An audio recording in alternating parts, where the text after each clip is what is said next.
আমি সৈয়দ বংশের লোক, আমি আল্লাহ তাআলার কাছে বলেছিলাম, এ রব্বে কারীম, আমি আনোয়ার শাহর ভিতরে কখনো কখনো কোনো সময় যেন এক লোকমা হারাম খাবার যেন আমি আনোয়ার শাহর ভিতরে না যায়। সুবহানাল্লাহ।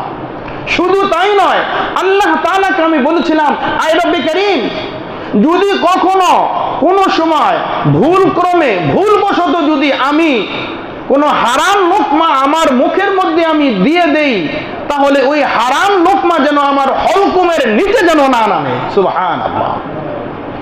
এ বেটিরা, তোমাদের এই পয়সা তো হারাম না, তোমাদের এই পয়সা তো স্পষ্ট হারাম। আমি রবের কাছে দোয়া করেছি, রব যদি কোনো কারণবশত ভুলবশত যদি আমার মুখের ভিতরে হারাম লোকমা চলেই যায়, তাহলে হলকুমের নিচে যেন আমি ওইটা যেন না নামাইতে পারি।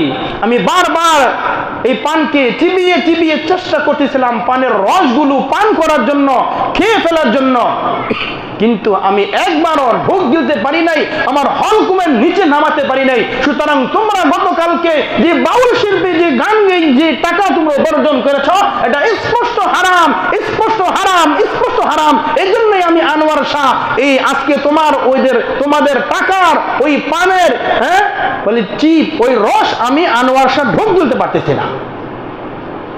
কি বুঝলেন? গান যদি বাউল শিল্পীদের পালা গান যদি হালালি হইতো,